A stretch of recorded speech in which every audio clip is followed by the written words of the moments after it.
சில்லுன்னு கூலா தினம் தினம் ஜோரா குடிப்போம் லயன் ஸ்குவாஷ். 8 சுவைகளில் கொண்டாடத்தான் லயன் ஸ்குவாஷ் இருக்குது நம்மோடத்தான். லயன் ஸ்குவாஷ் அசல் பழங்களிலிருந்து தயாரிக்கப்பட்ட ரியல் ஸ்குவாஷ். கூலா ஜோரா. வெளியூர் பயணமா? ரிசர்வேஷன் கிடைக்கலையா? படிக்கட்டு ஏறி இறங்க ரொம்ப சிரமமா இருக்கா? டிராப் டாக்ஸி புக் பண்ணுங்க. ஒரு வழி கட்டணம் மட்டுமே. டிராப் டாக்ஸி எங்கும் எப்போதும். ஆயுர்வேதம் ஒரு பொக்கிஷம், நம் ஆயுள் நீட்டக்கும் அற்புதம். டாக்டர் ஸ்ரீவர்மாஸ். நேயர்களே வணக்கம், இது சாணக்கியா. இன்று நம்மோடு தாவேகாவுடைய முன்னாள் நிர்வாகியும் அரசியல் விமர்சகருமான திரு ஜெகதீஷ் இணைந்திருக்கிறார். கேட்பதுக்கு நிறைய இருக்கிறது, கேட்கலாம். வணக்கம் சார். வணக்கம். தாவேகாவுடைய தேர்தல் பயணம் பார்க்குறோம். அது அரசியல் பயணத்தில், தேர்தல் பயணத்தில் முக்கியமான காலகட்டத்தில் இருக்காங்க. 60 days to go அப்படின்னு பிஜேபியோட இன்டர்னல் மீட்டிங்கில் சொல்லப்பட்டு ஒரு பக்கம் என்டி அலைன்ஸ் ஃபார்ம் செய்யப்பட்டிருக்கிறது, ஒரு பக்கம் திமுக தீவிரமான மாநாடுகள் அப்படின்னு போயிட்டுருக்கு.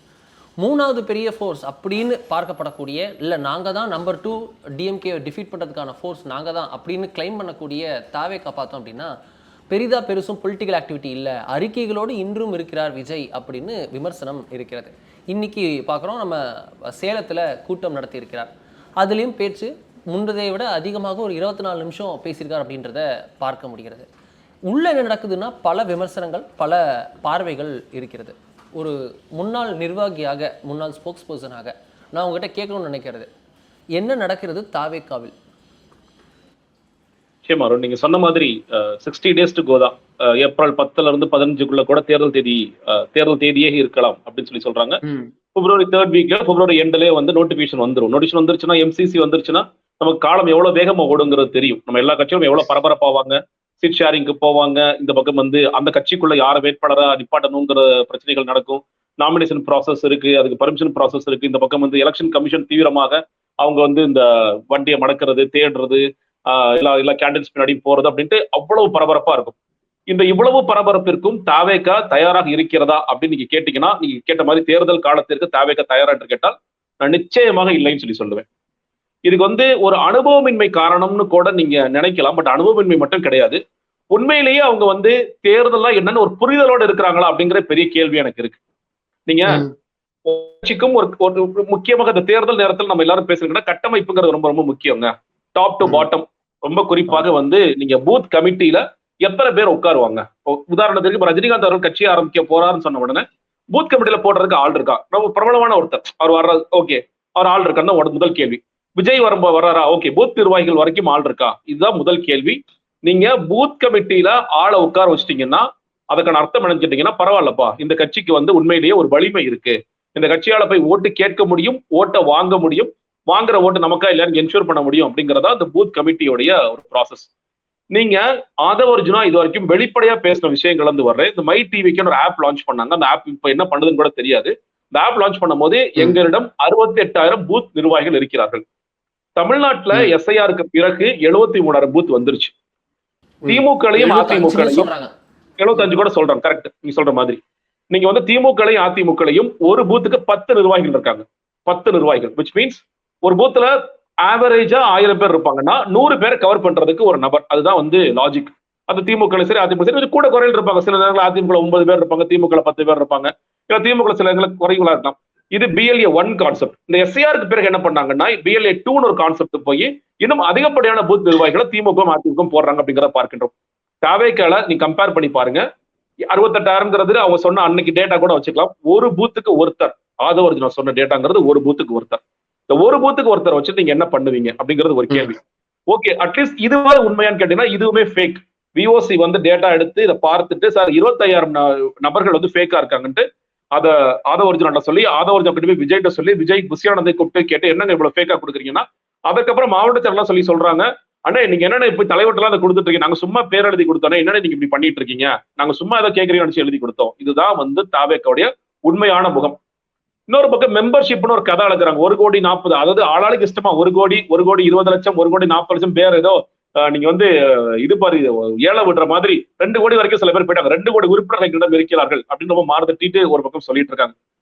ஒரு உதாரணத்தை வச்சுக்கலாமே, உண்மையிலேயே உங்களிடம் 2 கோடி உறுப்பினர்கள் இருக்காங்கன்னா நீங்க இன்னைக்கு வரைக்கும் யாராவது நம்ம கூட கூட்டணிக்கு வருவாங்களா, யாராவது நம்ம கூட கூட்டணி, காங்கிரஸ் வருமா, அதிமுக வருமா, அந்த கட்சி வருமா, இந்த கட்சி வருமானு நீங்க தவம் கிடக்க மாட்டீங்க. கூட்டணிக்கான ஒரு குழு அமைச்சீங்க, அந்த குழு எந்த வேலையும் இல்லாமல் சும்மா பனையூர் ஆபீஸ்ல உட்கார்ந்துட்டு இருக்கு. அதுதான் வந்து நிதர்சனமான உண்மை. ஒரு பக்கம் நாங்க ஆட்சியில பங்கு கொடுக்குறோம், அதிகாரத்தில் பங்கு கொடுக்குறோம், காங்கிரஸ் கூட வரணும், பிசிக கூட வரணும், அவர் வரணும், இவர் வரணும், இன்னைக்கு வரைக்கும் நீங்க ஏன் இப்படி காத்துட்டு இருக்கீங்க அப்படின்னா, அந்த 2 கோடி உறுப்பினர்கள் என்பதோ வீட்டுக்கு ஒரு ஓட்டு என்பதோ உண்மை இல்லை என்பது விஜய்க்கும் தெரியும், ஆதவ அர்ஜுனாவுக்கும் தெரியும், ஜான் ஆரோக்கியசாமிக்கும் தெரியும். நீங்க அவங்க பாருங்களேன், ஒரு சமயம் என்ன சொல்றாங்க, 40% ஓட்டு இருக்குங்கிறாங்க, இன்னொரு சமயம் 27%ங்கிறாங்க. இன்னைக்கு விஜய் 30% மேல போயிட்டு எனக்கு புரியல, எங்க இருந்த டேட்டா எடுக்கிறாங்க. நீங்க ஒரு போன மீட்டிங்ல விஜய் என்ன சொல்றாரு, கருத்தை திணிக்கிறாங்க, கருத்தெல்லாம் திணிக்காதீங்க, ஜெனியூனான கருத்து கணிப்புல மட்டும் தான் நான் பாக்குறேன். எந்த கருத்து கணிப்புல விஜய் வந்து எடுத்து 30% மேல இருக்குன்னு அவரோட இன்னும் மீதில சொல்ல. நீங்க ஒவ்வொரு நாளும் ஜான் போய் ஒரு காதல சார் நீங்க 32 வந்துச்சு சார், சேலம் போயிட்டு வந்துட்டீங்களா, நீங்க 36 வந்துச்சு சார். யோசிக்கிறோம், ஒரு பெர்சன்டேஜுக்கு எத்தனை ஓட்டுங்க, அதுவே விஜய்க்கு தெரியுமா? ஒரு பெர்சன்டேஜ்னு சொன்னா விஜய்க்கு எத்தனை ஓட்டுன்னு தெரியுமா? அந்த பெர்சன்டேஜ் மீட் பண்ற ஓட்ஸ் அதுவே தெரியாது. சும்மா சொல்றாங்க, எல்லாரும் சொல்றாங்க, நம்மளும் சொல்லுவோம் 30% ஓட்டு இருக்கு எங்கள்கிட்ட அப்படின்னு அவர் ரொம்ப மார்த்தட்டிக்கிறாரு. நான் ரொம்ப சிம்பிளா கேக்குறேன், அப்ரூவல் ரேட்டிங்க்கும் ஓட்டுக்குமான ஒரு கன்ஃபியூஷன்ல அவர் புரிஞ்சுக்கிறாரா? நிச்சயமா புரிஞ்சுக்கிறார். அதாவது நீங்க அவர் போற கூட்டத்துல, இன்னும் சொல்ல போனா எல்லா தலைவருக்கும் இது பொருந்தும். ஸ்டாலின் போற கூட்டத்துல நீங்க எல்லாம் உதயசூரனுக்கு தான் வாக்களிப்போம்னா ஆமான்னு எல்லாரும் தலையாட்டுவாங்க, அது 1.5 லட்சம் பேரோ 2 லட்சம் பேரோ. எடப்பாடி பழனிசாமி போற கூட்டத்துல ரெட்டையிலைக்கு தான் வாக்களிப்போம்னா ஆமான்னு சொல்லுவாங்க. சோ அதே மாதிரி நீங்க விஜய் தன்னுடைய கூட்டத்துல நீங்க எல்லாரும் விசிலுக்கு தான் ஓட்டு போடுறீங்களா, ஆமாம்பாங்க. நமக்கும் யாருக்கும் போட்டி, டிவிகே அகேன்ஸ்ட் டிஎம்கே, அதுதான் சொல்லுவாங்க. நீங்க அந்த கூட்டத்தை பார்த்து எந்த ஒரு கட்சி தலைவரும் பரவாயில்லப்பா, நமக்கு 100% வாக்கு நமக்கு தான் வரப்போகுது, மொத்தமா இருக்கிற எஸ்ஐஆருக்கு பிறகு இருக்கிற 5.5 கோடி வாக்குகள், 5 கோடி சொச்ச வாக்குகள் நமக்கு தான் வரப்போகுதுன்னு யாராவது நம்பினாங்கன்னா அவர்களோட பெரிய அரசியல் முட்டாள் இல்லை. விஜய் அன்பார்ச்சுனேட்லி அதை நம்புறாரோ, இந்த கூட்டம் நமக்கு போதும், இந்த கூட்டத்தில் எவ்வளவு பேர், 5000 பேர் வந்திருக்காங்களா, ஓகே 5000 பேர் ஓட்டு வந்துச்சாலே தமிழ்நாடு முழுக்க இருக்கிற ஓட்டு வந்துடும் நினைக்கிறாரு. அடுத்த கூட்டத்துல வந்து ஒரு 50,000 பேர் நிக்கிறாங்களா, 50,000 பேர் ஓகேன்னு சொல்லிட்டாங்கன்னா அந்த ஓட்டு நமக்கு வந்துடும் சொல்றாரு. அது கிடையாது. இன்னொன்னு, விஜய்க்கு ஏன் இவ்வளவு கூட்டம் வருது, ரொம்ப அடிப்படையான கான்செப்ட், விஜய்ங்கிற நடிகரை பார்க்க வர கூட்டம் தான். அவர் அரசியல் பேசுறாரு, அரசியல் பேசுறங்கிறது வேற. சும்மா விஜய் வந்து கையசைச்சுட்டு போனாரு, இல்ல ஒரு நகைக்கடை திறக்க வந்தாலும் இந்த கூட்டம் வரத்தான் செய்யும், விஜய்க்கு இந்த தள்ளுமுள்ளு நடக்கத்தான் செய்யும், இது தொடர்ச்சியாக இருக்கத்தான் செய்யும். ஒரு கிரௌட் புல்லர் தான், அதனால எந்த மாற்றமே கிடையாது.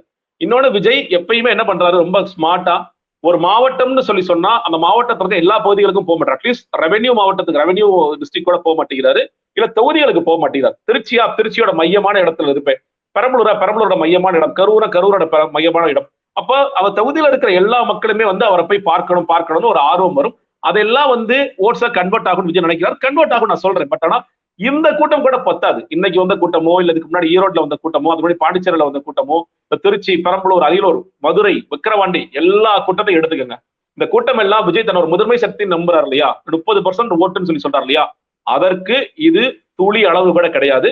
விஜய் ஒரு பெர்சன்டேஜ் வாங்கக்கூடிய வாய்ப்புகள் இருக்கே தவிர, விஜய் வந்து அப்படியே முதன்மை சக்தி ஆயிட்டாரு, இவர் தான் வந்து நம்பர் 1 ஆயிட்டாரு, இவரே வந்து ஆட்சியில பங்கு கொடுக்குற அளவுக்கு வளர்ந்துட்டாருன்னு கேட்டீங்கன்னா நிச்சயமாக கிடையாது. அந்த நிதர்சனமான உண்மை விஜய்க்கு வந்து என்னைக்கு ஓட்டிங் முடிஞ்சு ரிசல்ட்ஸ் கவுண்ட் பண்றாங்களோ அன்னைக்குதான் அவருக்கு புரியும். சோ இதுதான் வந்து அவருக்கு புரியாத ஒரு விஷயமாக இருக்கின்றது. நீங்க கட்டமைப்பு ரீதியா தாவேக இன்னைக்கு வரைக்கும் மாவட்ட செயலர் மட்டும்தான் முடிச்சிருக்காங்க. மாவட்ட செயலருக்கு அடுத்து இருக்கிற ஒன்றிய மாவட்ட செயலர் போட்டிருக்காங்க சார். அதிமுக, திமுக, பிஜேபி, காங்கிரஸ்னு போட்டதை விட எல்லாருக்கும் பதவி, 2 அசம்பிளிக்கு ஒரு மாவட்ட செயலர் அப்படின்னு இப்போ 100கணக்கான மாவட்ட செயலர் இருக்காங்களே. அப்பதாங்க காசு சம்பாதிக்க முடியும். நீங்க வேற என்ன பண்ண முடியும்? தாவேக்க வந்து தூய சக்தின்னு ஒரு பக்கம் சொல்றாங்க. நீங்க தூய சக்தின்னு சொல்ற விஜய், நான் விஜய்கிட்ட கூட கடைசியா வரலாம். நீங்க வந்து இந்த பொறுப்புகள், நீங்க வந்து மாவட்ட செயலாளர்கள், பழைய ஆட்கள், நீங்க வந்து மக்கள் மன்றத்துல மக்கள் இயக்கத்துல ஆட்களா, ஓகே பிரச்சனை இல்லை, நீங்களே கண்டினியூ பண்ணிக்கோங்க, நீங்க பாத்துக்கோங்க. புதிய ஆட்கள் எல்லாட்டையும் காசு வாங்கியிருக்காங்க. எல்லாட்டையும் வந்து 40 லட்சம் வரைக்கும் மாவட்ட செயலர் கொடுத்த மாவட்ட செயலர் எனக்கு தெரியும். 40 லட்சம் வரைக்கும் கொடுத்த மாவட்ட செயலர். இது இல்லாம அந்த மாவட்ட செயலர் பதவி வாங்குற காசு. நீங்க மாவட்ட செயலர் கூட சேர்த்து ஒரு 15 பேர் போஸ்டிங் போட்டாங்க, துணை செயலாளர், இணை செயலாளர் போட்டாங்க. அவங்க எல்லாத்தையும் 5 லட்சம் ரூபாய். நீங்க ஒன்றியம், நகரம், வட்ட செயலாளருக்கு எனக்கு தெரிஞ்ச ஒரு பையன் கொடுத்திருக்கான். வட்டச்செயலர் பகுதி செயலர் 10 லட்சம் ரூபாய் கொடுத்திருக்காங்க, வட்டச்செயலருக்கு 5 லட்சம் ரூபாய் கொடுத்திருக்கான். இது எல்லா இடங்களிலும் தொடர்ச்சியா நடந்து கொண்டே இருக்கின்றது. இது மட்டும் இல்லாம நீங்க இது எல்லாம் புஷியானதுக்கு போகும், அல்டிமேட்டா புஷியானதுக்கு போகுது. நீ கீழே வந்து மாவட்ட செயலருக்கு ஒரு ஷேர் இருக்கு, அந்த ஷேருக்கு அடுத்து புஷியானதுக்கு நேரடியா போகுது. இல்ல அவரோட அப்ரூவல் இல்லாம நீங்க அந்த பொறுப்புகளும் போட முடியாது. இன்னும் சொல்ல போனா இது எதுவுமே இன்னும் அபிஷியலா போடல. இவங்களா ஒரு மாவட்டத்துக்குள்ள நான் இதெல்லாம் போட்டுட்டேன் பாருன்னு ஒரு லிஸ்ட் வச்சிருக்காங்களே தவிர, இன்னைக்கு வரைக்கும் விஜயோட ட்விட்டர் பேஜ்லயோ இல்ல டிவிகே விஜய் HQ பேஜ்லயோ இன்னைக்கு வரைக்கும் இது எதுவுமே அபிஷியலா பண்ணல. யாரையும் அபிஷியலா கூப்பிட்டு போட்டோ எடுக்கலாம், உங்களுக்கான பொறுப்பு கொடுத்துருன்னு சொல்லல. இன்னைக்கு வரைக்கும் மாவட்ட செயலருக்கு அடுத்த நிலையில இருக்கிற எந்த ஒரு பொறுப்புகளையும் தாவேக்கு போடவே இல்லை. சார்பணிகள் சில 4 அணிகள் போட்டாங்க. ஐடிக்கு ஒரு அணி, சோசியல் மீடியாவுக்கு ஒரு அணி, ஒரு வழக்கறிஞர் அணி, ஒரு 4 டீம் மட்டும் போட்டாங்களே தவிர அது சார்பணி மொத்தம் 21 அறிவிச்சாங்க. அந்த 21 போடவே இல்லை. நான் என்ன கேட்கிறேன்னா, நீங்க 2 மாசம் எலெக்ஷனுக்கு வச்சுக்கிட்டு எந்த ஒரு கட்சியாவது சார்பணிகள் போடாம மாவட்ட செயலருக்கு அடுத்த இருக்கிற கிளை, நகரம், ஒன்றியம், பஞ்சாயத்து வரைக்கும் போடாம நான் ஜெயிச்சிருவேன்னு சொல்லி சொன்னீங்கன்னா நான் சிரிப்பேன். இது எப்படி பாசிபிள்? நீங்க ஒண்ணு இல்லைங்க, நாளைக்கு வந்து ஒரு போஸ்டரை வந்து கடைசியில வரைக்கும் கொண்டு போய் சேர்க்கணும். நீங்க மீடியா கொண்டு போய் சேர்க்கிறது, சோசியல் மீடியா கொண்டு போய் சேர்க்கிறதுங்கிற வேற விஷயம் வச்சுக்கோங்க. களத்துல இருக்கின்ற ஒரு சாதாரண மக்கள், டிவி பார்க்க மாட்டேன், சோசியல் மீடியா இல்லைங்கிற மக்களுக்கு கொண்டு போய் சேர்ப்பது யாருன்னு கேட்டீங்கன்னா ஒவ்வொரு கட்சியோட கடைசி தொண்டர் தான். விஜய்க்கு ரீச் இல்லைன்னு நம்ம சொல்ல முடியுமா? உங்களுக்கு பட்டி தொட்டி எல்லாம் தெரிஞ்ச நபர் அப்படின்றவர் விஜய். நம்ம இன்னைக்கு தமிழ்நாடு ஒட்டுமொத்தமா தெரிஞ்ச நட்சத்திரங்கள்ல முதன்மையானவராக இருக்கிறார். டு பி ஃபிராங்க், அவரோட பீக்ல தான் இருக்காரு. அதை நான் மறுக்கவே இல்லை. நான் என்ன சொல்றேன், நான் இப்பயும் நீங்க வந்து அவர் பேசுற விஷயம் என்பது மெயின் ஸ்ட்ரீம் மீடியா, யூடியூப்ஸ் மூலியமா போய் சேரும். யாருக்கு போய் சேரும் கேட்டீங்கன்னா, யூடியூப்ஸ் பாக்குற, மெயின் ஸ்ட்ரீம் மீடியா பாக்குற மக்களுக்கு போய் சேரும், பேப்பர் படிக்கிற மக்களுக்கு போய் சேரும். நான் சொல்றேன், எலெக்ஷன் ப்ராசஸ்ங்கிறது நீங்க வந்து ஒரு நோட்டீஸ், இந்த நோட்டீஸ் விஜய் வந்து சில விஷயங்களை ப்ரப்போஸ் பண்ணிருக்காரு. அது கடைசியா இருக்கிற ஒரு வாக்காளருக்கு போய் சேரணும் அப்படின்னா இந்த செயின் உங்களுக்கு வேணும். அந்த தலைவர்ல இருந்து, பொதுச் செயலாளர்ல இருந்து, மாவட்ட செயலருக்கு போய், நகரத்துல இருந்து, கிளைட்டு இருந்து, ஒன்றியம் போய் கடைசியாக அந்த வாக்காளருக்கு போய் சேரணும் இல்லையா? அந்த செயின்கிறது திமுக, அதிமுக வலுவாக இருக்கிறது. அந்த செயின் வந்து கட்டாகாம அது போய் அப்படியே எலெக்ஷன் பூத்துல, போலிங் பூத்துல போய் உட்காரும். விஜய்க்கு அப்படி உட்காருவதற்கும் ஆட்கள் இல்லை, அதை எடுத்து செல்வதற்கும் ஆட்கள் இல்லை. அதான் சொல்றேன், எலெக்ஷன் ரொம்ப மைக்ரோ ஆயிடுச்சுங்க. இன்னைக்கு மைக்ரோவா பாக்குறாங்க. நீங்க வந்து உள்ள வரும்போதே ஒரு அதிமுக சொல்றாரு, இவன் ஏன் ஓட்டு பாம்பார், திமுக இவன் ஏன் ஓட்டு பாம்பார், தாவேக்கு ஒண்ணுமே புரியாது, எப்படா கண்டுபிடிக்கிறீங்கன்னு யோசிப்பாரு அவர் தம்பி. இன்னும் அவர் உட்கார்ந்தாருன்னா, முதல்ல உட்காருக்கு ஆட்களே இல்ல, மீறி உட்கார்ந்தாருன்னா அவருக்கு ஒண்ணுமே புரியாது. நீ கவுண்டிங் போது நான் பாத்திருக்கேன், நான் உட்கார்ந்து நான் ஒரு எலெக்ஷன் இருக்கேன் 2051 எலெக்ஷன்ல முதல் ரவுண்டு, மூணாவது ரவுண்டு முடிஞ்சதுக்கு அப்புறம் 4வது ரவுண்டு திமுகவும் அதிமுகவும் இந்த ரவுண்டுல ஏன் ஆள் எவ்வளவு எடுப்பா, உங்களால் எவ்வளவு பெட்டு கட்டி அடிக்கிறாங்க. இதுல வந்து அந்த ஜாதி, அந்த சமூகம், ஓகே இவர் படிச்சவர் இப்படி, இதெல்லாம் கணக்கு பண்ணி, ஓ இது ஓ ரவுண்டுப்பா, இது ஏன் ரவுண்டுப்பா, எலெக்ஷன் முடிஞ்சிருச்சுப்பா, 3வது ரவுண்ட்ல முடிச்சிட்டாங்க, அப்ப இவர் ஜெயிஸ்டார் பண்ணி கிளம்பு பாக்குறாங்க. அந்த அளவுக்கு இன்னைக்கு வந்து எப்படி இருக்கும் மைக்ரோ மேனேஜ்மெண்ட். அதெல்லாம் இவங்களுக்கு விஜய் ரசிகர் என்ன நினைப்பாரு, பாக்குற யங்ஸ்டரா இருக்காரு, நம்ம ஓட்டு தான். அப்படிலாம் கிடையாது. பெண்கள் இருக்காங்க, நம்ம ஓட்டு தான். அதெல்லாம் நடக்காது. ஏன்னா இன்னைக்கு அவங்க எலெக்ஷன்ல என்ன நடக்கும், இன்னைக்கு ஒண்ணு இல்ல, இன்னைக்கு ஒரு அறிவிப்பு, மிகப்பெரிய அறிவிப்பு. இன்னைக்கு ஒரு சேலம் மீட்டிங் நடந்துச்சு. இன்னைக்கு உண்மையிலே விஜய், நீங்க சொல்றீங்களா பெரிய கிரௌட் புல்லர், விஜய் எல்லாம் ரீச் பண்ணுவாங்க. இன்னைக்கு களத்துல ஃபுல்லா நான் நிறைய போயிட்டே இருக்கேன். வெளியே சும்மா ஒரு கல்யாணத்துக்கு போயிட்டு வர்றேங்க. நான் வந்து இன்னும் போனது ஒரு ஏடிஎம்கே மேரேஜ். அந்த இடத்துல பேசுறாங்க 2 ஏடிஎம்கேல சார்ந்த முன்னாள் சின்ன சின்ன பொறுப்புல இருக்கிறவங்க, எக்ஸ் தலைவர் அப்படிலாம் இருக்காங்க. ஒரே வார்த்தை முடிச்சாருப்பா ஸ்டாலின், நம்ம ஆட்சி மறுபடியும் வராதுப்பா. அவங்க பேசிக்கிறாங்க. கால அறிவிப்பு வந்துருச்சுலப்பா, 5000 அறிவிப்பு வந்துருச்சு, முடிஞ்சு போச்சுப்பா. இனி நம்ம ஐயா எடப்பாடியா என்ன பண்ண போறான்னு தெரியல, அவர் இதை கொண்டு போய் எப்படி சேர்க்க போறான்னு தெரியல. இது பிராங்கா பேசு. காலையில சம்மந்தமே இல்லாத வீதியில போயிட்டு இருக்கேன். ஒரு அம்மா சொல்றேன், உனக்கு 5000 ஏறிச்சா? எனக்கு 5000 ஏறிடுச்சு. விஜய் இன்னைக்கு சேலத்துல என்ன பேசுறாங்கிறதுல எனக்கு பேச்சே கிடையாது. இன்னைக்கு எனக்கு பர்சனலா பெனிஃபிட் ஆயிட்டேன். இது தப்பா சரியா, இது வேற டிபேட். 5000 அப்படி கொடுக்கலாமா, கொடுக்க கூடாதா, மக்கள் வழிபடுத்த நீங்க கொடுக்கலாமா, கொடுக்க கூடாதா, ஏன் அவசரப்பட்டு கொடுத்தீங்க, இது யாரு உங்களை தடுத்தாங்க, இதெல்லாம் வேற டிபேட். ஆனா களத்துல பிரதிபலிப்புங்கிறது இதுதான். எடப்பாடி பழனிசாமி 2000 கொடுப்பாரா, மக்களுக்கு அப்பா யோசிப்பாங்க, இவர் 2000 ப்ராமிஸ் பண்றாரு, அவரு 2000 ப்ராமிஸ் பண்ணிட்டாரு, இது யாருக்கு ஓட்டு போடலாம்? இந்த இடத்துல விஜய் என்ன பண்ண போறாரு? நான் சாத்தியமான ஒன்றை தான் சாத்தியப்படுத்துவேன்கிறாரு. விஜய் சொல்லுவாரா சொல்ல மாட்டாரான்னு கூட நமக்கு தெரியல. அதுதான் நீ மக்களோட கேள்வி. நீ விஜய் அதெல்லாம் விடுங்க. விஜய் மகளிர் உரிமை தொகை அப்படி ஏதோ ஒரு பேர் கூட வச்சுக்கோங்க, கொடுப்பீங்களா மாட்டீங்களா? இதுக்கு என்ன பதில் சொல்ல போறீங்க? இதை நீங்க விட்டுட்டு வர முடியுமா? ரொம்ப துணிச்சலா நான் கொடுக்க மாட்டேங்க, எனக்கு வளர்ச்சி தாங்க முக்கியம், இதனால உங்க வளர்ச்சியை வீணா போகுதுங்க. விஜய் துணிச்சலா ஒரு முடிவு எடுப்பார். சீமான் எடுக்கிறார்களே ஒரு முடிவு, நான் கொடுக்க இலவசத்துக்கு நான் என்னைக்கு எதிரானவன், என் ஸ்டாண்ட் அதுதான். அந்த மாதிரி விஜய் எடுப்பாரா? இதுதான் இன்னைக்கு முக்கியம். இந்த விஷயங்கள் தான் அல்டிமேட்டா எலெக்ஷன்ல பேசப்படும். ஓகே, மகளிர் உரிமை தொகை, ஃப்ரீ பஸ் விடுவாங்களா மாட்டாங்களா, மக்களுக்கு லேப்டாப் ஸ்கீம் தொடருமா தொடராதா, நீங்க வந்து ஓல்டு பென்ஷன் ஸ்கீமை டிஏபிஎஸ் கொண்டு வந்திருக்காங்களா, எடப்பாடி வந்தா ஓபிஎஸ்ஐ ஓல்டு பென்ஷன் ஸ்கீமை கொண்டு வருவாரா, செக்டாரா யோசிப்பாங்க. டாக்டர்ஸுக்கு நீங்க வந்து ஒரு ப்ராமிஸ் பண்ணாங்க, அந்த ப்ராமிஸ் திமுக வந்து கீப் அப் பண்ணல, அதை எடப்பாடி வந்தா செய்வாரா? இல்ல வந்து செவிலியர்களுக்கு கொஞ்சம் தொகுப்பூதியத்தில் இருக்கிறவங்களுக்கு போடுறேன்னு சொல்லிருக்காங்க, அதெல்லாம் வந்து திமுக ஏதோ போட்டிருக்கேன்னு சொல்றாங்க, மீறி போடுன்னு சொல்றாங்க. இதை திமுக கண்டினியூ பண்ணுமா, எடப்பாடி கண்டினியூ பண்ணுவாரா? இன்னைக்குதான் விஜய் கண்ணு முடிச்சு நம்மள மாதிரி ஆட்கள் யூடியூப்ல பேசி ஒரு செவிலியர்கள் போராட்டம் நடக்குது, மருத்துவர்கள் போராட்டம் நடக்குது, இதை கண்ணு முடிச்சிருக்காரு. டிசம்பர் மாசம் நடந்த போராட்டத்துக்கு விஜய் பிப்ரவரி 13 கண்ணே முடிக்கிறாரு. விஜய் எவ்வளவு பின்தங்கி இருக்காருன்னு பாருங்க. மொத்தமா ஊரில் நடக்கிற எல்லா பிரச்சனையும் ஒரே மீட்டிங்ல பேசுறாரு. அது அழகல்ல. அன்னைக்கு பேசிட்டு இன்னைக்கு வந்து நான் என்ன செய்வேன்னு சொன்னீங்கன்னா, நீங்க தலைவர் இரல வெயிட் பண்ணுங்க, எங்க குழு இப்பதான் போயிருக்குங்க, தேர்தல் அறிக்கைன்னு ஒண்ணு கொண்டு வருவோம், நாங்க வெயிட் பண்ணுங்க, இதெல்லாம் இன்னைக்கு பேச்சே கிடையாது. அப்போ இந்த களத்துல இன்னைக்கு பேசு பொருளாக யார் இருக்கிறாங்க? திமுகவும் அதிமுகவும் தான் இருக்கிறாங்க. விஜய்க்கு எங்க ஸ்பேஸ் இருக்கு? சும்மா சொல்லலாம், விஜய் வந்து உட்காந்து எழுதுற மாதிரி, ஏதோ கவிதை எழுதுற மாதிரி திமுக டிஎம்கே எழுதிட்டே இருக்கலாம். ஆனா களத்துல அது செயல்பாட்டுக்கு வருதா? எந்த இடத்துல நீங்க மேட்ச் பண்றீங்க? நீங்க டிஎம்கேன்னு எந்த அளவுக்கு ஸ்டாலின் பேச முடியுமோ, முதலமைச்சர் பேச முடியுமோ பேசுறாரு. ஏதோ ஏடிஎம்கே ஒரு கட்சியே இல்லாத நிராகரிக்கிறாரு. ஆனா அவர்கள் 2 பேரும் விஜய்க்கு ஒரு உரிய மரியாதையாவது கொடுக்குறாங்களா? எடப்பாடி பழனிசாமி வந்து கருத்து சொல்றாரு, ஸ்டாலின் அது கண்டு கூட போறாருப்பா, சும்மா விடுப்பா சின்ன பையன் அப்படிங்கிற மாதிரி அவர் போயிட்டே இருக்காரு. ஆனா திரும்ப திரும்ப வா சண்டைக்கு வா 400 விஜய் எவ்வளவு முயற்சி பண்றாரு. ஏன்னா அவர்களுக்கு தெரியும் இந்த களம் என்பது எனக்கும் என்டிஏவிற்குமான களம்ங்கிறது ஸ்டாலின் முடிவு பண்ணிட்டாரு. எடப்பாடி பழனிசாமி இது நமக்கும் திமுக போட்டு முடிவு பண்ணிட்டாரு. இதுல எங்க பண்ணி குறுக்க மாதிரி யாரா தம்பி ஓடிட்டு இருக்குங்கிற மாதிரி தான் விஜய் ஓடிட்டு இருக்காரு. ஏன்னா செயல்பாடுகளே இல்லை இங்க களத்துல வந்து செயல்பாடு. இன்னைக்கு இப்ப நீ பாருங்களேன், இந்த 60 நாட்கள் இருக்கும்போது கூட பழைய ஃபார்மெட்டுக்கு எல்லாம் வராது. நான் சேலத்துல ஒரு மீட்டிங் போடுவேன், அப்புறம் சார் இன்னும் 2 வாரம் கழிச்சு வேலூர்ல மீட்டிங் போடுவேன், அப்புறம் சார் எலெக்ஷன் வந்துரு சார் வீட்டுக்கு போங்க சார் தான் ஆயிடும். விஜய் உண்மையிலே எனக்கு சில நேரங்கள்ல விஜய் 2026க்கு தயாராகிறாரு, 2031க்கு தயாராகிறாரு எனக்கு கேள்வியா இருக்கு. 2031 தான் ரொம்ப ஸ்லோவா, என்னப்பா அவசரம், நம்ம மெல்ல வருவோம், யாருக்கு அவசரம் அப்படிங்கிற மாதிரி விஜய் செயல்படாது. ஏன்னா இந்த நேரத்துல நீங்க பாருங்களேன், எல்லா கட்சியிலும் என்ன யோசிப்பாங்க. பட் ஆனால் பார்க்குறோம் கேண்டிடேட்ஸுக்கெல்லாம் நிறைய மும்முரமாக போகுது. விருப்ப மனு ரொம்ப சீக்கிரமாக தீர்ந்துருச்சு, அங்கே ஜாம் ஆகுது பனையூர் வந்து. அதனால ஆன்லைனில் விருப்ப மனு வாங்குறது வரைக்கும் உங்களுக்கு நகர்வுகள் செய்ய வேண்டியதாக இருக்குது. அப்படின்றப்போ தாவேக்க ஒரு ஜோஷோட இருக்குது, கேண்டிடேட்ஸ் ரெடி, கேண்டிடேட்ஸ் எல்லாத்துக்கும் தகுதி ரெடி அப்படின்ற மாதிரி தானே பார்க்கப்படுகிறது. இன்னொரு பக்கம் பார்க்குறோம், கேளுங்க அதான் தாவேக்கா அவ்வளவு ஜோஷா இருக்குன்னு தானே இருக்கிறது. இல்ல ரைட், நீங்க ஃபர்ஸ்ட் விருப்ப மனுங்கிறது யாரு வாங்குவாங்க அடிப்படையில் ஒரு கேள்வி கேட்க விரும்புறேன். போட்டியிட விரும்புவர்கள் ரொம்ப சிம்பிள் போட்டியிட விரும்புவர்கள் விருப்ப மனு வாங்குறாங்க. அன்னைக்கு நடந்த சில பேட்டிகளை பார்க்கலாம். எந்த கட்சியாவது 100 ரூபாய்க்கு ஃபார்ம் கொடுக்குறாங்களா? எங்க தாவேக்க மட்டும் தான் ஃபார்ம் கொடுக்குது.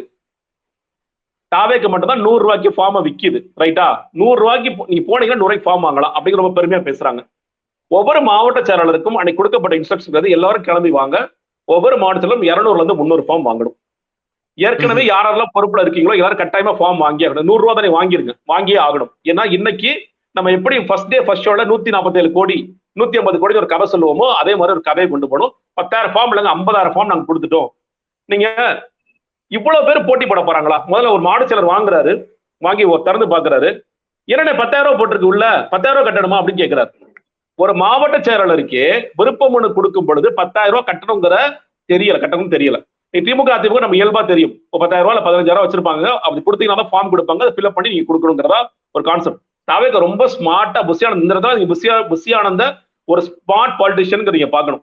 50,000 ரூபாய் 50,000 ஃபார்ம் அன்னைக்கு மட்டும் 50 லட்சம் ரூபாய் காசு, அதுதான் அவரோட திட்டம். 100 ரூபாய் ஃபார்ம், ஒரு ஃபார்ம் 100 ரூபாயா? 50 லட்சம் ஃபார்ம் அன்னைக்கு 50,000 ஃபார்ம் வித்துட்டாங்க, 50 லட்சம் ரூபாய் காசு எடுத்துட்டாங்க. அதுக்கு பேர் என்னாச்சு, கூட்டம் ஆயிடுச்சு. அடுத்தடுத்த நாள் 10,000 உண்மை தெரிஞ்சு போச்சு. உண்மை தெரிஞ்சு போனா யாரும் ஃபார்ம் அங்க வரமாட்டாங்க. அப்ப என்ன பண்ணலாம், டக்குன்னு அடுத்த நாள்ல இருந்து நீங்க வந்து வாங்கிங்க, ஆன்லைன்லயே வாங்கிங்க, நாங்க தள்ளுமுள்ளு கூட்டம்லாம் வருது அதெல்லாம் தவிர்க்கலாங்கிறாங்க. அதெல்லாம் நீங்க ஓப்பன் பண்ணி வச்சிருந்தாலும் 2வது நாள் இருந்து ஆளே வந்திருக்க மாட்டாங்க. ஏன்னா முதல் நாளே அந்த உண்மை தெரிஞ்சிருச்சு. மாடு செயலரே கதறான். ஏன்னா நீங்க சொன்னீங்க இல்லையா, டபுள் தி மாடு செயலர். ஒரு மாடு செயலர் சொல்றாரு, எனக்கு ஒட்டுமொத்தமா கொடுத்திருக்க தொகுதியே ஒரு தொகுதிக்கு நான் மாவட்ட செயலர், ஏன்னா 300 ஃபார்ம் வாங்க சொல்லி 300 ஃபார்ம் வாங்கிட்டேன், இப்ப நான் என்ன பண்றேன்னு கேட்கிறாரு. ஏங்க மொத்தம் இருக்கிறது 224 தொகுதி, 300 ஃபார்ம் ஒரு மாடு செயலர் வாங்கி என்னங்க பண்ணுவாரு? நான் என்ன சொல்றேன், இதன் மூலியமாக புஷியானந்த் விஜய்கிட்ட என்ன செய்தியை கொண்டு போய் சேர்க்க விரும்புறேன் சார்? அண்ணா தலைவா பாத்தீங்களா தலைவா, விருப்பமனுக்கே பெரிய சண்டை நடக்குது தலைவா, நம்ம தான் தலைவா ஜெயிக்க போறோம் அப்படின்னு எப்படியாரும் அந்த படத்துல வடை சொல்ற மாதிரி அந்த வடையை சொல்றாங்க. விஜய் அதை நம்புறாரு. ஓ பரவாயில்ல பாருங்க, விருப்பமனுக்கு இவ்வளவு கூட்டமா? விருப்பமனுவா ஒரு தொகுதிக்கு ஒரு மாநிலம் இருக்காரு, 300 வாங்கிட்டு போறாரு, 200 வாங்கிட்டு போறாரு. கண்டிப்பா வாங்கணும் புஷியானந்த் இன்ஸ்ட்ரக்ஷன் கொடுக்குறாரு. ஒவ்வொரு ஃபார்ம் 100 ரூபாய் நீ வாங்கியே ஆகணும் கட்டாயப்படுத்துறாரு. ஏடிஎம்கே டிஎம்கேல ப்ராபபிள் கேண்டிடேட்ஸ்ன்றது ஒரு தொகுதிக்கு 2-3 பேர் தானே இருப்பாங்க, அவ்வளவுதான் இருப்பாங்கல்ல. இல்ல இவருக்கு அப்படிதான். இப்ப நீ அவர் என்ன சொல்லுவாரு, வாங்கிட்டேன் வாங்கி என்ன பண்றது, யார்ட்ட கொடுக்குறேன்னு கேட்கிறாரு. எதுக்கு இத்தனை ஃபார்ம் வாங்கணும்? நான் முதல்ல எதுக்கு நான் அப்படி கட்டாயப்படுத்துறேன்? ஒரு மாநிலத்தில் கேட்கிறாரு புஷியானந்த். அதெல்லாம் கிடையாது, நான் வாங்க சார் நீ வாங்கணும் அவ்வளவுதான். இதை கொண்டு போய் எல்லாத்தையும் கொடு. இது என்ன கடலையா எடுத்து உரிச்சு சாப்பிடுறதுக்கு? ஒண்ணுமே பண்ண முடியாது. ஃபார்ம் வச்சுட்டு ஒண்ணுமே பண்ண முடியாது. நீங்க எப்படி 234 வேட்பாளர் தான், அதுக்கு தாண்டி இன்னும் டம்மியா போட்டீங்கன்னா கூட இன்னும் 2 அவ்வளவுதானே போட முடியும். ஆனா கட்டாயப்படுத்துகிறார்கள். நீங்க என்ன கேட்டீங்கன்னா, எல்லாத்துலயும் ஸ்மார்ட்டான ஒரு ஸ்கேம வந்து தாவேக ரொம்ப சிறப்பா பண்ணுவாங்க. அந்த பார்ட் ஆஃப் ஒரு ஸ்கேம் தான் இது. அதை தாண்டி இந்த விருப்பம் அதிகமா வாங்கிட்டாங்க, அப்ப வந்து அதிகமா பொதுமக்கள் எல்லாம் வாங்குறாங்கன்னு சொல்றேன். பொதுமக்கள் எதுக்கு வாங்கணும்? பொதுமக்கள் ஓட்டு தாங்க போடணும். பொதுமக்கள் அந்த கட்சியில வந்து போட்டியிட போறாங்களா? யாராவது இல்ல 10,000 இது ஒண்ணா? சரி 10,000 இது முடியுதுன்னு நினைக்கிறீங்களா?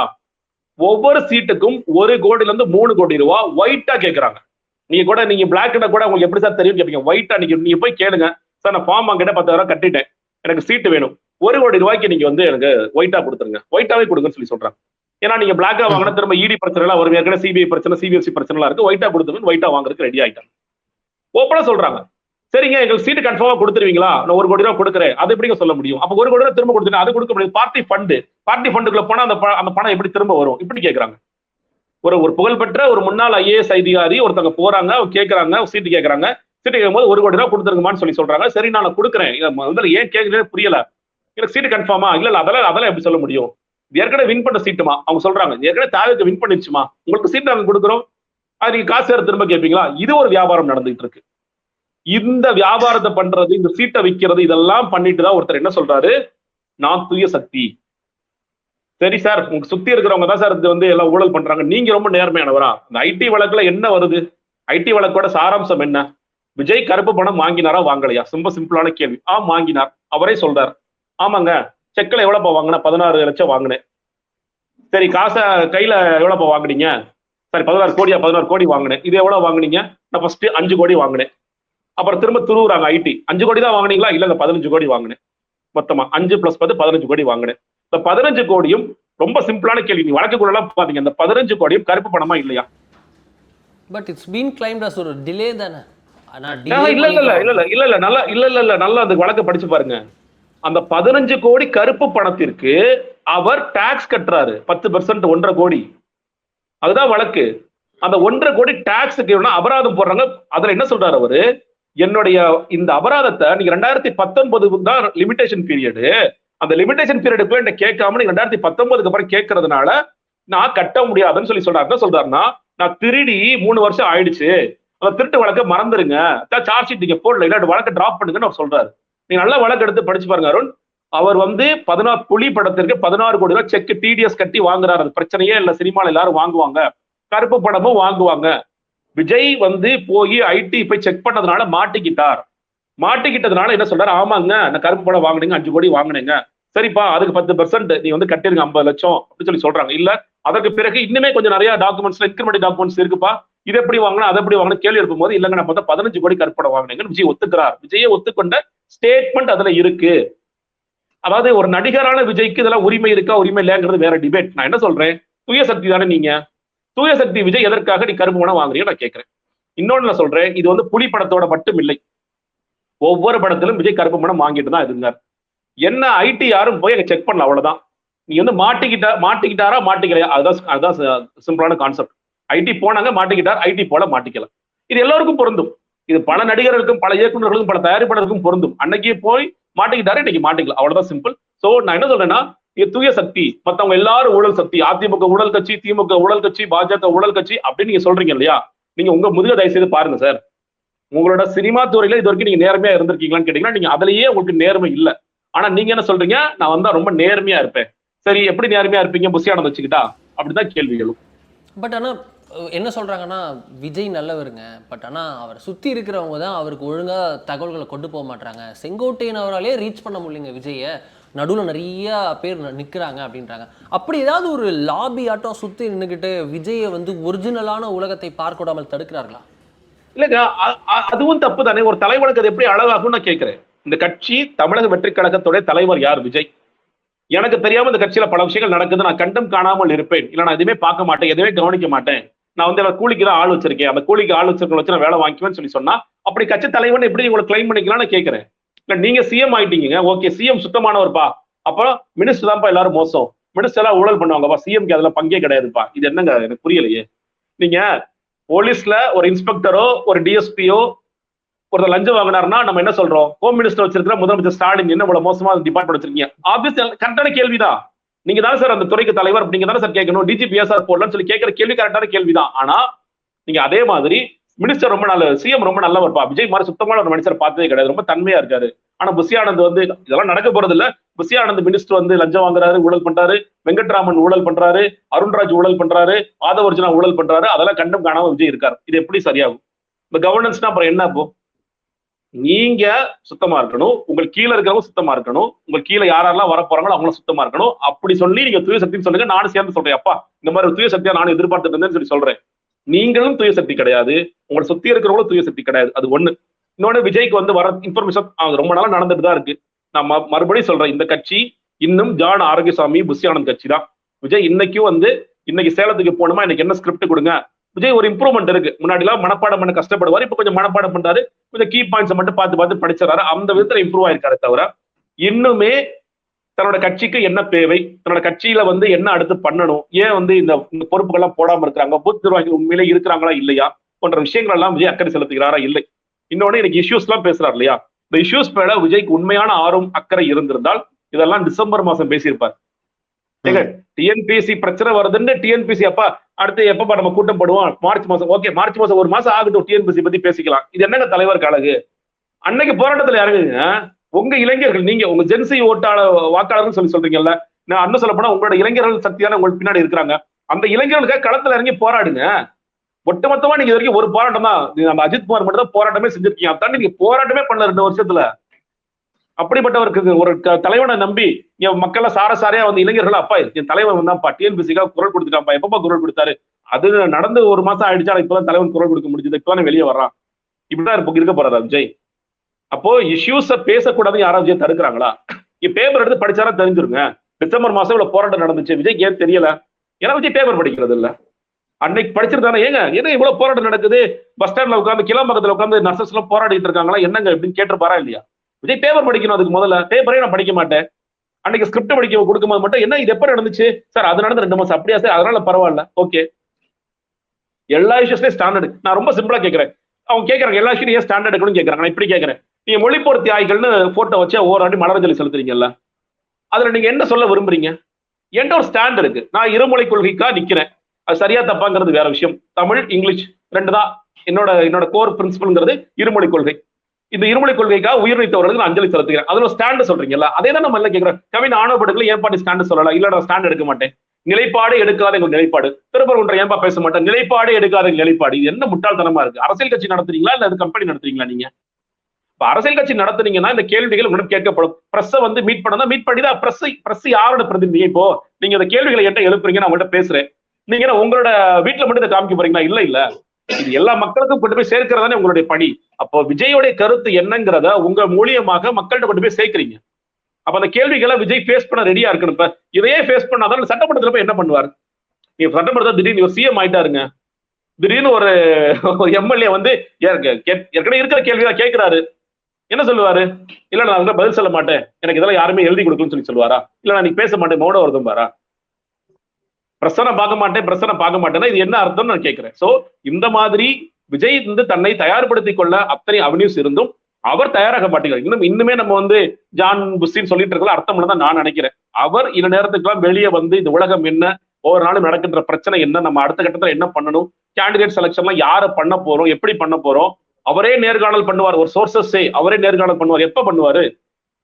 50,000 ஃபார்ம் கொடுத்துருக்கீங்கல்ல, 50,000 ஃபார்ம் நீங்க ஒட்டுமொத்தமா 10,000 பேர் கட்டினாலும் வச்சுக்கோங்க, எல்லாரும் வந்து பிளாக் டிக்கெட் மாதிரி விஜய் பாக்குறது நல்ல தருணம் அப்படி சொல்லி கட்டுறாங்கன்னா இந்த 50,000 பேரை விஜய் எப்ப இன்டர்வியூ பண்ணி முடிப்பாரு? அதனால சொல்றேன், 2031 தான் விஜய் ரெடி ஆயிட்டு இருக்காரு, 2026 ரெடியே ஆகல அவரு. அப்படிதான் நான் நினைக்கிறேன். சோ இந்த மாதிரி பல விஷயங்களை விஜய் வந்து ரொம்ப ரொம்ப பின்தங்கிதான் இருக்காரு. ஃபைனல் கொஸ்டின் சார், ஒரு பக்கம் பார்க்குறோம் காங்கிரஸ் வருவாங்கன்னு நம்பிக்கையில் தாவேக்கா ரொம்ப டாப் கியரில் இருந்தாங்கன்றதை பார்க்குறோம். பட் ஆனால் கொஞ்சம் கொஞ்சமாக கதவு மூடிட்டு இருக்கோம் அப்படின்ற ஒரு பார்வை இருக்கிறது. பட் ஒரு பக்கம் திமுக காங்கிரஸ்க்கான மோதல் இருக்கிறதுன்றதை பார்க்குறோம். காங்கிரஸுடைய பேரம் தாவேக்காவினால் அதிகரித்திருக்கே தவிர காங்கிரஸ் தாவேக்காவோட வருமானது கேள்விக்குறியாகவே ஸ்டில் இருக்கிறது. அப்படி இருக்கு. இன்னொரு பக்கம் பார்க்குறோம், அவங்களும் நிறைய கிளைம்ஸ் 30%, 40% அப்படி இப்படின்னு போயிட்டே இருக்காங்க. சில விஷயங்கள் அட்ரஸே பண்ணலை, பல விஷயங்கள் அட்ரஸே பண்ணுறதில்ல, கூட்டங்கள் நடத்துவதில்லை, வெளியில் அப்பியரன்ஸ் இருப்பதில்லை, மியூட் ஸ்டேஜுக்கு போயிடுறாரு, ஸ்லீப் ஸ்டேஜுக்கு போயிடுறாரு அப்படின்ற மாதிரி பல விமர்சனங்கள் இருக்கிறது. ஏதோ சர்க்கிள் இருந்து ஒரு கம்ஃபர்ட் ஜோன் தாண்டி வெளியில் வர முடியாத அளவுக்கு உள்ள ஒரு சர்க்கிள் சுற்றி நிற்கிறதோ? அந்த சர்க்கிள் அவர் தாங்க. இன்னைக்கு கூட பாருங்களேன், இந்த சேலம் கூட்டம் இது வரைக்கும் விஜய் கட்சியை சேர்ந்து நீ விக்கிரவாண்டி மதுரை மாநாடு, அது இல்லாம இந்த சனிக்கிழமை அரசியல் பயணம் போனாங்க, உள்ளரங்கு கூட்டங்கள் நடத்திருக்கிறாங்க, இதெல்லாம் பார்க்கிறோம். இன்னைக்கு அனுமதி வந்து வெறும் 5000 பேருக்கு தான் நமக்கு தெரியும் அனுமதிக்கப்பட்ட. அதுக்கு பிறகு ஆட்களை விட்டாங்க போலீஸ், அதெல்லாம் விட்டுருங்க. இந்த 5000 பேருக்கு சேர் போட முடியலங்க தாவேக்கனால. 2 பேர் இறந்து போயிட்டாங்க. இப்ப செய்தி நீங்க பார்த்திருப்பீங்க, 2 பேர் இறந்து போயிருக்காங்க. இது எத்தனை காலம் இதை பண்ணிட்டே இருக்க போறீங்க தாவேக்கு? எனக்கு புரியவே இல்லை. வெயில் அடிக்குது, அவன் வந்து வெயில செத்துக்கிட்டு இருக்கான். நீ நல்ல ஏசியில குழுக்குழுன்னு வர்றாருல விஜய். எனக்கு உங்களுக்கு உடனே நான் வந்து நிப்பேன் என்னென்னமோ கதையெல்லாம் சொல்றீங்கல்ல, அவனுக்கா நீங்க தரையிலே இறங்க மாட்டேங்கிறீங்க. அந்த ஏசி ரூம்லயே உட்கார்ந்து இருக்கணும், ஏசியோடைய கேரவான்லயே இருக்கணும், ஏசிலே உட்காரணும். ஒரு 10 நிமிஷம் மட்டும் வெளியே வந்து வெயில தலை காமிச்சிட்டு போயிடணும். அவனுக்கு ஒரு சேர் போடக்கூடாது, அவனுக்கு ஒரு சாமியானா போடக்கூடாது. செத்தா கூட பரவாயில்ல, அவன் செத்தாலும் நான் திருந்த மாட்டேன். இதுதான் விஜய். அவன் செத்தா கூட நான் திருந்த மாட்டேன், நான் இப்படியே தான் இருப்பேன். என்ன மாதிரியான ஒரு கான்செப்ட் எனக்கு புரியவே இல்லை. ஆனா உங்களுக்கு பிரச்சனைனா நான் எந்த எல்லைக்கு வேணா போய் போராடுவேன். சார், உங்க ஜனநாயக பிரச்சனைக்கே நீங்க எந்த எல்லைக்கும் போகல, வீட்டை விட்டே நீங்க வெளியே வர மாட்டேங்கிறீங்க, நீங்க எந்த எல்லைக்கு போய் போராட போறீங்களா? மக்கள் எப்படி நம்புவாங்க உங்களை? அவர் வந்து ஒரு எலைட் பாலிட்டிஷனா இருக்கணும்னு பார்க்கிறாரு, ஃப்ரிட்ஜுக்குள்ள இருக்கிற ஆப்பிளாகவே இருக்கணும் கடைசி வரைக்கும் பாக்குறாரு. ஸ்கிரிப்டா பேசுறாரு, நான் அப்படி பண்ணுவேன் இப்படி பண்ணுவேன், பாட்டா வசனமா சொல்றாரு, நான் எல்லாரும் மேலே தோல் உள்ள கை போடுவேன், களத்துல இறங்குவேன், உழுவேன், ஓடுவேன், ஆடுவேங்கிறாரு. ஆனா விஜய் அதற்கு தயாராகவே இல்லை. விஜய் தயாராக இருந்திருந்தால் விஜய் கடுமையாக உழைத்திருப்பார். ஒரு உழைக்க தயாராகவே இல்லை. உண்மையில சொல்றேன், சோம்பேறி அரசியல்வாதி தான் விஜய். காலைல எதுக்குப்பா எந்திரிக்கணும், எதுக்குப்பா வேலை செய்யணும் அப்படிங்கிறவர் தான் இன்னும் நினைச்சிட்டு இருக்காரு. உண்மையிலே விஜய்க்கு மக்கள் மீது அக்கறை இருந்தால் கண்டிப்பா அந்த கேள்வி கேட்டிருப்பா. 12 மணி வெயில்ல நான் வர்றேன், இது சேலத்துல அந்த வெயில் அடிக்குது, நானே பாக்குறேன், வரும்போது பாக்குறேன், ஏன் சாமியான போட மாட்டேன், 5000 பேர் சாமியான போட மாட்டீங்களா புஷியானு கேட்க மாட்டாரா? காசு இல்லையா உங்கள்கிட்ட? 5000 பேர் சேர் போட முடியாதா? சேர் உடைச்சிட்டு போறாங்க. பாவம் இல்லையா அது மக்கள்? எவ்வளவு கால 10 மணில இருந்து வெயில நின்றுட்டு இருக்காங்க. சம்பந்தமே இல்லாத ஒரு வட இந்திய தொழிலாளி இறந்து போறான். இன்னைக்கு விஜய் பார்க்க வந்த இதுல தள்ளுமுள்ள இறந்து போறான். ஏன் அவன் சாகணும்? விஜய் பார்க்க வந்தா செத்துட்டே இருக்கணுமா? கரூர்ல 40 பேர் சாவாங்க, ஈரோட்ல 2 பேர் சாவாங்க, சேலத்துல சாவாங்க, திருச்சியில சாவாங்க, இதே நடந்துகிட்டே இருக்கணும். விக்ரவாணி மாநாடு, மதுரை மாநாடுன்ட்டு இதையே இன்னும் விஜய்க்கு புரியலையே. இவங்க என்ன சொல்லுவாங்கன்னா, எங்க மாநாட்டை பார்த்து மத்தவங்க கத்துக்கணும். தயவு செய்து நான் சொல்றேன், திமுக, அதிமுக, பாஜக, காங்கிரஸ் மாநாடு போறதுல இந்த மாநாடு பார்த்து விஜய் தயவு செய்து கத்துக்கங்க. அவங்க எப்படி மாநாடு போடுறாங்க, அவங்க எப்படி சாப்பாடு போடுறாங்க, அவங்க எப்படி சாமியானா போடுறாங்க, எப்படி பந்தல் போடுறாங்க, இதை தயவு செய்து பார்த்து கத்துக்குங்க விஜய். இப்பயாவது திருந்துங்க. இன்னும் மக்கள் உங்களை பார்க்க வந்து செத்துக்கொண்டே இருக்கிறார்கள், தயவு செய்து புரிஞ்சு. உண்மையிலே ரொம்ப வருத்தமாவும் கோபமாவும் இருக்கு. என்னைக்குதான் விஜய் திருந்துவாருன்ட்டு. தான் ஒரு எலிட்டா இருக்கணும் எப்பயுமே. அந்த கம்ஃபர்ட்டை விட்டு வெளியே வந்துடக்கூடாது. பனையூரா இருந்தா பனையூருக்கு வந்தா கூட நம்ம ஏசி ரூம்ல உட்கார்ந்து கூட வெளியே வரக்கூடாது. நான் மீறி வந்தா ஒரு 10 நிமிஷம் 20 நிமிஷம் அதுக்கு மேல பேச முடியாது. அஜித் குமாருடைய போராட்டத்திற்கு வந்தா மக்கள் காலை 6 மணில இருந்து 10 மணி வரைக்கும் நிக்கலாம். நான் வந்து கடைசியா கார்ல பின்னாடி வருவேன், வந்து ஒரு 3 நிமிஷம் போய் வாசிச்சுட்டு போயிருவேன். பரந்தூரா இருந்தா அங்கே ஒரு 13 நிமிஷம் வாசிப்பேன், திரும்ப காருக்குள்ள ஏறி உட்காந்துருவேன். விக்ரவாண்டி மாநாடு இருந்தா ஃபுல்லா ஏசி செட்டப் பண்ணிருங்க, மதுரை மாநாடு இருந்தா ஃபுல்லா எல்லா பக்கம் ஏர் கூலர் வச்சிருங்க. ஆனா பிறப்புக்கும் எல்லா உயிருக்கும் நாங்க யாரையும் வந்து வேற்றுமை இது என்ன கதை? இதெல்லாம் வேற்றுமை பாக்குறதுல, ஏற்றத்தாழ்வு பாக்குறதுல, நீங்க மேல உட்கார்ந்து உச்சியிலேயே நின்றுட்டு இருக்கீங்க. உங்களுக்காக ஓட்டு போடணும்னு நினைக்கிறவங்க எல்லாம் கீழே சத்துட்டு இருக்காங்க. தயவு செய்து விஜய் புரிஞ்சுக்கணும்னு நான் பார்க்கிறேன். ரொம்ப அதிர்ச்சிகரமான தகவல் பல நடக்கிறதுன்றது தெரியுது சார். ரொம்ப நன்றி சார், நம்மோட ரொம்ப டீட்டெயிலாக பேசுறதுக்காக மிக்க நன்றி.